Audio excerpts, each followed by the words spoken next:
Coming out here is a long way for me and my family to come, so that's something to take into account. But what really was the deciding factor, I would say, is I knew the people here.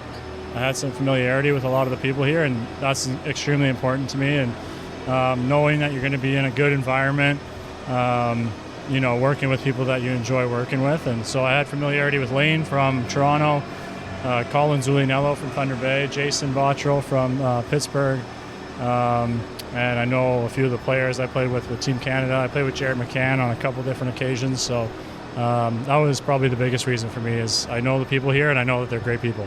You played with Jared in junior, right? Mm-hmm.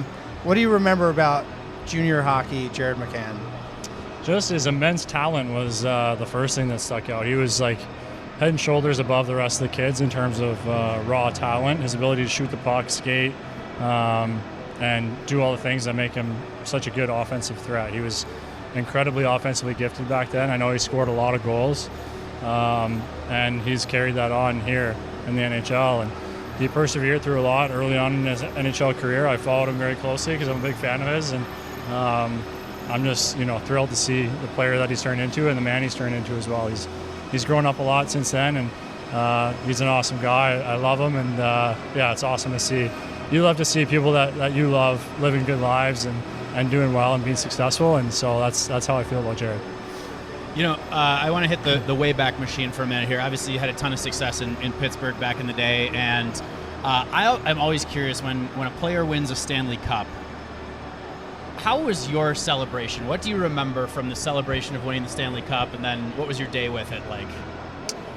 Yeah, so the celebration is long, usually. I remember afterwards, especially the second one in Nashville, I was so dehydrated after the game that I was getting leg cramps and hand cramps, and I could barely get my hand off my stick because my arms were cramping so badly. So for the first little bit, I just had to rehydrate just so I was able to move around and function as a human being.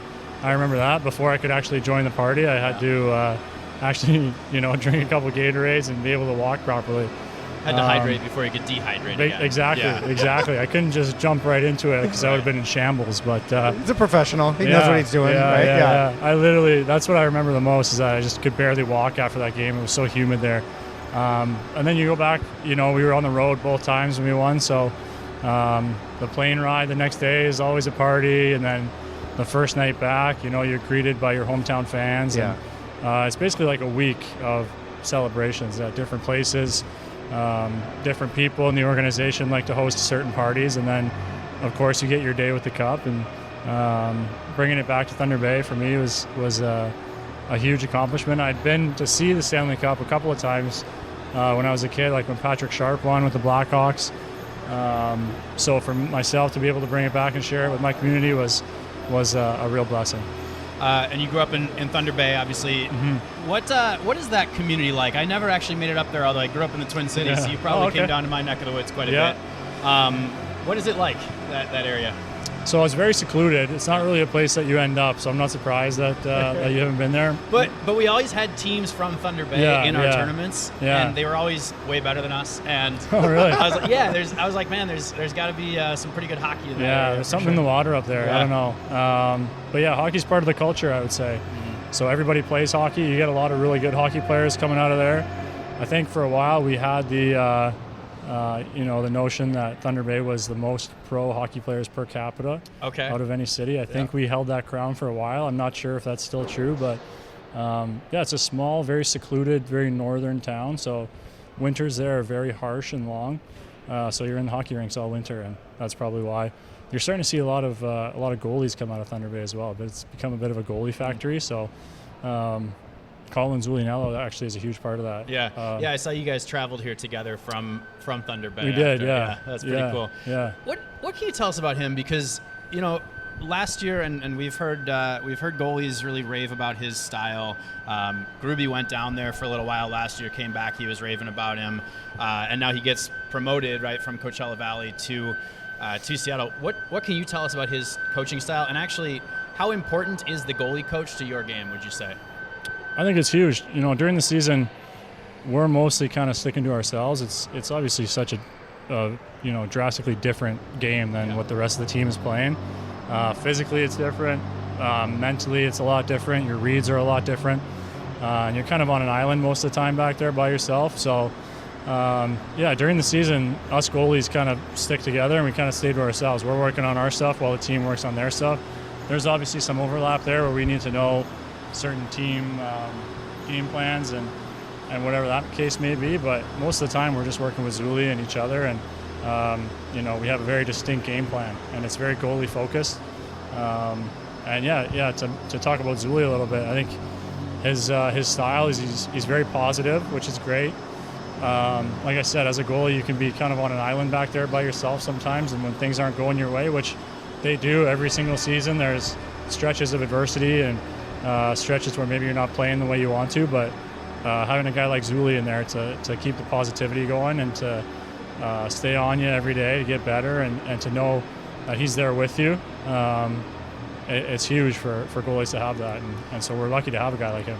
And you just mentioned the mental side of it, which I always find really fascinating for goalies. I'm a goalie myself. You didn't pick up on that, and I'm a complete head case, as John knows very well. Yes, There's games when I come out and I'm pretty good, and then there's games where I come out and that the old very phrase, next game, actually. Yes, can't stop a beach ball. Like I literally can't stop a beach ball, and I've never really been able to wrap my head around why that is. But I do notice like there's when I'm playing well, there's just like no thoughts in my head. Yeah. Right? It's just a totally clear brain. When I can't get to that, I'm starting to think about what's happening in the situation, the game, whatever. That's when I seem to struggle, but it's hard for me to like shut that off too, right? What are some things that you do during a game if it's not that like sense of clarity? Like, are there things that you do to try to recenter yourself during a game? For sure, and it is difficult. There's no real equation or formula to get there. Yeah. Like you said, you want to have as little thought in your head as possible, but then sometimes you're thinking about how much you're thinking, and then you're thinking about how you cannot think. Yes. And you get into this kind of little spiral. So I like to look at it as kind of a dial where there's a sweet spot. There's a sweet spot where you want to be. You can get above that sweet spot or you can get below that sweet spot in terms of your, kind of your in the moment, your awareness, that type of thing. So like you said, you don't want to be thinking too much, but you also don't want to be thinking too little. So there is a sweet spot there. If you're thinking too little, you're going to be behind plays and you're not going to be reading it and that type of thing. So I'd like to be at like a 7 on a scale of 1 to 10. Like a 7, 7.5 is where you want to be. If you're at a 6, you're probably a little too slow and maybe behind the puck. If you're at an 8, you're probably too jumpy and you get ahead of the puck. So now 7 is like a metaphorical number. It's not like, you know what I mean? It's not a measurable thing, but it's just an idea of you can be too intense or you can be too relaxed, and you want to find that like perfect sweet spot. How much of the mental game has like changed for you over the years? Obviously, this isn't your first rodeo. Yeah, definitely. And we all kind of learn in different ways at different cadences, but has things changed dramatically over the years? Big time. So physically and mentally, things change as you get older. I've had, I got some miles on the body now. I'm 31. Had double hip surgery a couple of years ago.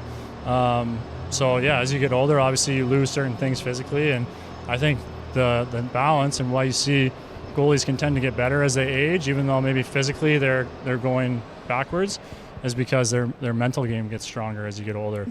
And part of that is your ability to let go, I think, is a big one. Your ability not to dwell on the past. You have a bigger perspective as you get older. You realize that you're going to have good games, you're going to have bad games, and you're better at keeping an even keel, I would say. At least I certainly have felt that as I've gotten older. Early in my career, I was very like do or die and very emotional from game to game, and I think that would work against me a lot when I was younger. I'd have very high highs and then very low lows because it was such a roller coaster, and I was riding the roller coaster rather than just kind of like hanging out in the middle somewhere. You were getting to an 8 and a 9 and not right in that sweet spot. I would go to a 10 and then I would go down to a 4 because as a human being, you can't hold a 10 forever.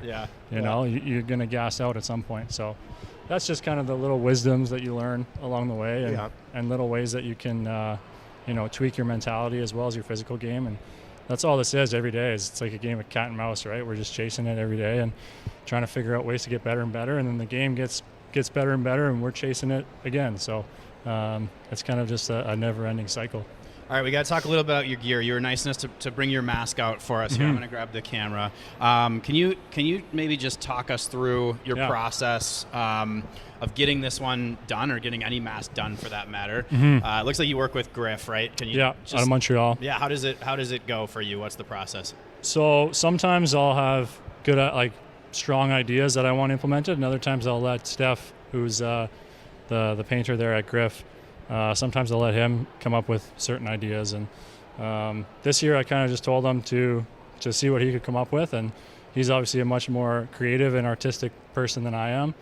So I like to let the pros do what they do best, and he came up with this. I think it looks great. With the octopus, with the goalie stick, the little bubbles in the background, kind of the ocean theme. I love the different colors. I love the colors in general here. I think the jerseys are super cool looking with the different shades of blue. And then a little personal touch on the back. But yeah, most of the time I like to keep it simple. I always do the stripe down the middle. I just think it looks good. So my whole career I've done the stripe down the middle there. And I usually do symmetrical, same thing both sides. Keep it pretty clean and simple for the most part. I think this is the most complete Kraken we've seen on a helmet, don't you think? Yeah, it's usually like a mysterious look, right? It'll be like just the eyeball or something like that. Or tentacles only, but so that's very unique. Yeah, it's fun. Cool. Okay, and I see, we'll show your pads here. So you've switched to true Lefebvre gear this year. Yeah, right? Well, I have been in True for a while now. Oh, you have? Okay. Yeah, since I went to Ottawa, I switched to True, so 4 or 5 years now. Very clean look. I love it. What do you like about this setup that you have here?